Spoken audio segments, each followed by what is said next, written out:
and you have to answer questions on what you hear. There'll be time for you to read the instructions and questions, and you have a chance to check your work. All the recordings will be played only once. The test is in 4 sections. At the end of the test, you will be given 10 minutes to transfer your answers to your answer sheet. Now turn to Section 1. Section 1. You will hear a conversation between a man and a saleswoman. First, you have some time to look at questions 1 to 10.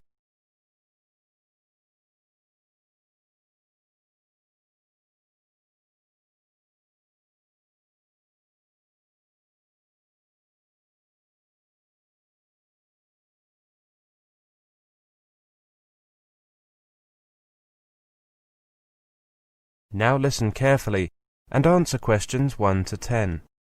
Good morning, sir. How can I help you? I'd like to rent a car, please. Certainly. What kind of car were you thinking of? Oh, a small or medium-sized one. Could you show me a brochure or leaflet with the different available types? Of course. We have one type of small car and 2 types of medium-sized ones. As you can see, the small type is called the Iota, and the medium ones are called the Combi and the Roadster. Thank you. I see the Iota offers 20 miles to the gallon in urban areas. Yes, it's certainly very economical. The Combi is almost as good at 18 miles to the gallon. The Roadster offers 17. Is that right? You're right. Of course, those mileages go up substantially when driving on motorways. Of course. I'll be driving around town. The only time I'll be using a motorway is from here, the airport, to the centre. I see. Well, I'd recommend the small Iota. Parking can be difficult in town, and it's a touch easier with a small vehicle. Yes, of course. Let me just look at prices before making a final decision. I'm here on business and will need the car for 4 days. The daily rate for the Iota is £20 plus tax. The Combi is £25 and the Roadster is £27. Again, those prices are before tax. The tax is 15%, right? Yes, so the total costs are £23, £28.75 and £31.05 per day, respectively. Do those prices include insurance? Yes, they do. However, the insurance only covers one driver, the one who signs the rental agreement. We can cover other drivers for an additional fee. That's okay. I'm here alone. Okay, I'll take the Iota. Oh, what about fuel costs? All of our cars have a full tank when customers take them. If the car is returned with a full tank, there's no additional fee. Otherwise, we have to charge for the tank to be refilled. I see. There's a filling station here at the airport, so I'll take care of that there when I return the car. That's what most of our customers do. Could I take a few details? Then I'll print out 2 copies of the rental agreement for you to sign. I'll need your name and the name of your company first of all. My name is David Brown. That's Brown with an E. My company name is Hectrix Electronics. That's spelt Hectrix. And what is the company's address, please? It's Unit 2, Arlington Close, Battleton, Yorkshire. And the telephone number? 0675 934 888. Will you be using a company credit card or your own one? I have a company credit card. There you are. Thank you. I'll just run this through the machine. Could you enter your PIN, please? Thanks. OK, I've entered the details of the rental, but I've left the rest blank in case there are any extra charges, such as fuel. Right. I should sign here, shouldn't I? Yes, please. Now, let me tell you a few things about the car. There's a first aid kit in the boot. That has to be there by law. There's also a torch in the glove compartment, just in case. Do you have a map of the town? No, I don't. I was hoping you could provide one. That's no problem. Here you are. You won't need one for the surrounding area, will you? No, I won't. Thank you. Is that everything? Yes, the car is parked over there. It's the blue one. The registration number is K758SMD. Ah, yes, I see it. Here are the keys. The car has an alarm that you can switch on and off using this button here. Does the car have central locking? Yes, it does. Well, thank you very much. Goodbye. Goodbye, sir. That is the end of section 1. You now have half a minute to check your answers.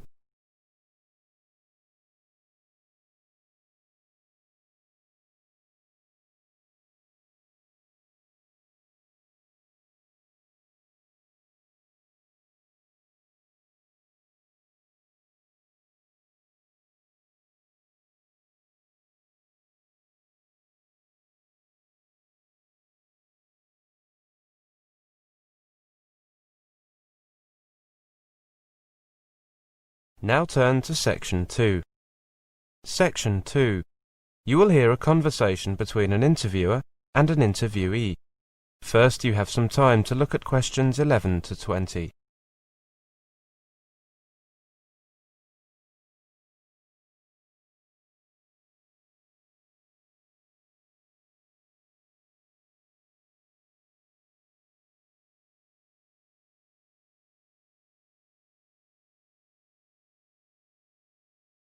Now listen carefully and answer questions 11 to 20. What was your holiday location and how did you hear about it? My holiday location was New York. I heard about visiting New York from some friends who were there and who were impressed of the beauty of the city and who even decided to stay there and start a new life. My friend and I received an invitation last summer from these friends, so I spent my holiday there. It was the best holiday I've ever been on. So you just went there with one friend, right? Yes, I travelled with my best friend, and it was very exciting because it was the first time either of us had travelled by plane. Our excitement grew higher and higher as we got close to New York. At the airport I saw a lot of foreigners who had come there to work or to visit this incredible city, and I must say I was amazed by the number of these foreigners. I don't think I have ever seen so many foreign people in one place. How much time did you spend finding out information about New York and what resources did you use? I gathered the information I needed from my friends who lived there, from the internet, from the brochures that I took from the American Embassy, and of course from the travel agency where I got an idea of the cost of the trip and the flights. We got cheaper tickets by not taking a direct flight. We changed planes in London. Can you tell us the thing you like most in this place? The thing I liked most in New York was definitely the variety of buildings and monuments. I also enjoyed the parks. They were great. New York is a unique city. It's like you are in the middle of the world. It's considered by many to be the economic centre of the world. I also like the people. Some people told me that New Yorkers have a reputation for being unfriendly, but I didn't notice this. Were there any things that you didn't like? I think that the downside of my holiday was that there are crowds on the streets every day, almost all day long. Also, sometimes the bad weather that kept us in the house. How was your accommodation? My friends live in a big flat. My friend and I shared a bedroom, which was very big and comfortable, and most of all, we had the perfect view overlooking the ocean. So I must say that we had all the comfort we needed. They even gave us access to a computer for us to check our email or to play on when we were in the mood and when the weather was bad. You said that the people there were fine. Yes, the people from New York are very kind, and now I will tell everybody I know this. Whenever we needed help on the street because we didn't know where to go or because we found the map confusing, they always gave us a hand and helped us find our way. Did you make any new friends? Have you kept in touch? Yes, I made some new friends there. I made friends with my friends' neighbours. We spent much of our time together and sometimes they were our guides around the city. How did you spend your time? Did you participate in any recreational activities? During the day we went visiting and walking on the streets for hours, and when the weather was bad we played a lot of chess. We had the chance to participate in the 78th annual feast of San Gennaro. But we missed the 36th annual African American Day Parade through the whole of Manhattan. And we went to the Richmond County Fair on Staten Island, which amazed us in every possible way. That is the end of section 2. You now have half a minute to check your answers.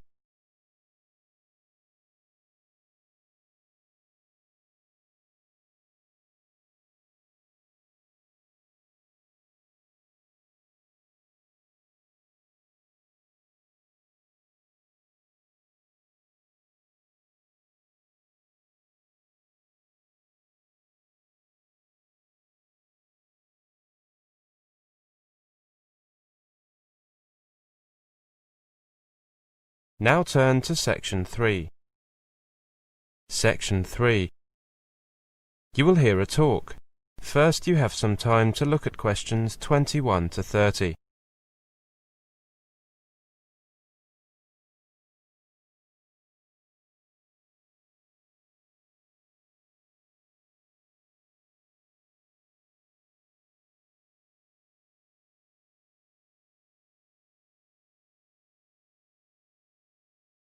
Now listen carefully and answer questions 21 to 30.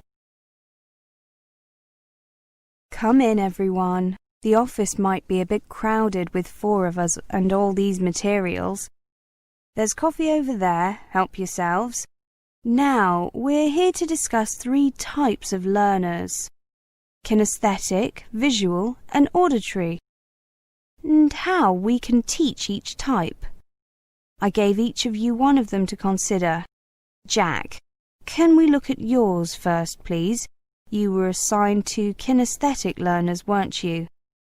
Yes, I was. The first idea I had was using gestures, particularly finger gestures. Teachers can use them to emphasize stress on certain syllables. They can also use their fingers to write words in the air, spelling out the letters. The second thing is that the teacher can use the board. The teacher can ask students to spell words by going to the board and writing them up. The teacher could also ask students to write a letter each, in order. The teacher could put a poster on the board and students could go to the board with labels and label it as directed by the teacher. Another possibility is to ask students to organize words into categories on the board. Good. The important thing is to keep kinesthetic learners active, moving. Games are good for them. Jack, did you think of any? Yes, Helen. I thought of a couple. One is like charades. Divide the students into 2 or 3 teams. Give the students on one team some words and ask them to act them out. For example, if the word is cold, a student might shiver. The other teams have to guess the words. Good idea. Simple but effective. Well done. Tina? Well, I was asked to think about teaching visual learners. Flashcards are good in my opinion. The students can guess words from seeing part of the flashcard, which can be a word or a picture. Or the teacher can show students the flashcards very quickly. Maybe that's how flashcards got their name. Flashcards can also have different background colours depending on which part of speech they are. Noun, verb, adjective, adverb, etc. Students could also learn from their peers by highlighting words they don't know, in a text for example, then helping each other with unknown words. I know a good game for visual learners. Make a set of cards, half with words on and half with pictures. The cards are face down and students can turn over 2 at a time. If the word and picture match, they keep the cards. If they don't, they turn them face down again and the next student tries. Great idea. Visual learners are often good at categorizing words. Each page in the student's notebook refers to a category of words. Students write new words on the correct page in their notebook for faster recall. For example, page 1 might be food, and page 2 could be telephone phrases. Spider diagrams are good too. Yes, they are. Helen, you were assigned auditory learners. OK, I had these ideas for teaching auditory learners. First, they could listen to a dictation and draw what they hear. For example, students listen to the teacher describing items of furniture and then draw them in the appropriate rooms of the house. Or the teacher could describe a picture. After the description, the teacher and students can see whose picture was closest to the original. Flashcards can also be used. Each student gets a flashcard and they hold up their card when they hear that word or phrase in a song, poem or story. Another way of using them is to go around the class, with each student adding a sentence to a story, including the word on their flashcard. Auditory learners can also learn using songs and music. Any suggestions? The teacher could give the students a text of a song, the lyrics with some words replaced by a rhyming word. Students then listen to the song and make corrections. That's a really good idea. Perfect for auditory learners. Well, thank you for your suggestions. I have a few other ideas you might consider. That is the end of section 3. You now have half a minute to check your answers.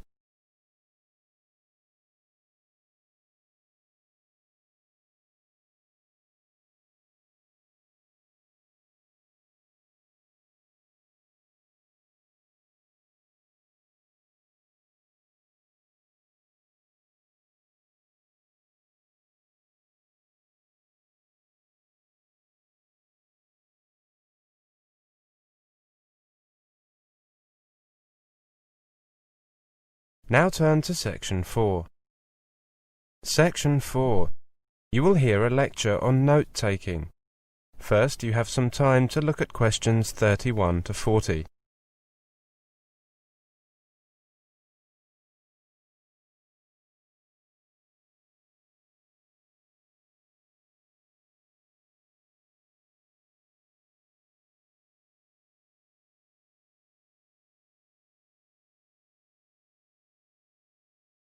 Now listen carefully and answer questions 31 to 40.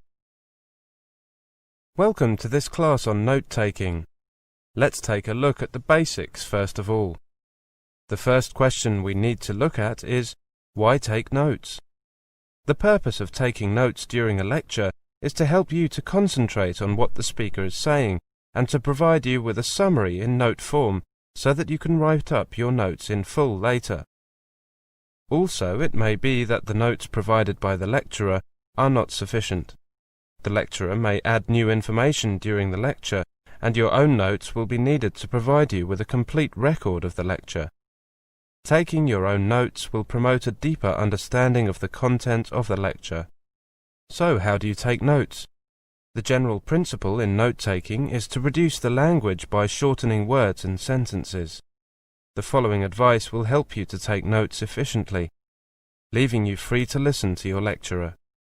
Remember that these notes are for you, and as such you can use any method you like, so long as it enables you to reproduce the ideas contained in the notes and show how these ideas connect to each other later. However, there are certain principles you should bear in mind, and certain conventions that are commonly used, which you may find useful. First of all, you must be able to determine what you need to write down. What is important to you? How do you know what is important and what is not? This is not an easy question to answer, but there are things you can look out for. The first piece of information you receive is the title of the lecture. This is perhaps the most important single piece of information of the whole lecture, so you should make sure that you write it down in full. Even better, find out what it is beforehand so that you can have time to think about what the lecture will be about. Secondly, listen for direct or indirect signals from the lecturer that tell you what is important. As a direct signal, for example, he or she may say, "This is important, write it down," or "Make sure you get this down," or he or she may make indirect signals such as pausing before saying something important, or saying it slowly, loudly, or with greater stress. Listen for repetition. When the lecturer repeats a point, Go back to your first notes and add in any new details or information.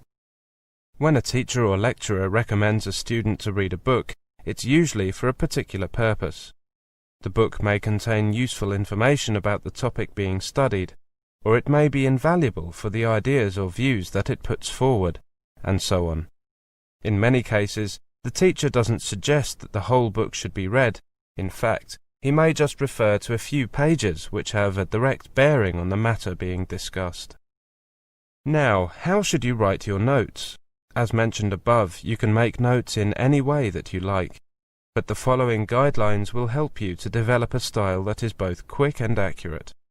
Concentrate on the important ideas. Avoid repetition and omit things that do not need to be stated specifically, because only you yourself will be reading the notes, and you will know what they are referring to. Summarize important ideas. You can use words that are not used by the lecturer to restate in a shorter form what he or she is saying. Write in short phrases rather than in complete sentences. Many students ask me when they should write up their notes. You might not have time to note down everything you want during the lecture itself, so you must rewrite them as soon as possible, so that you minimize the risk of forgetting something. Finally, you should decide on a personal note-taking style, and be willing to adapt according to whom you are listening. For more practice in note-taking, take a look at these books which can be found in the resource room. Study Listening by Tony Lynch, particularly Units 6 and 12. Then there's Learning to Study English by Brian Heaton and Don Dunmore, especially Units 5 and 10. The first one is published by Cambridge University Press, and the second one is published by Oxford University Press. That is the end of Section 4. You now have half a minute to check your answers.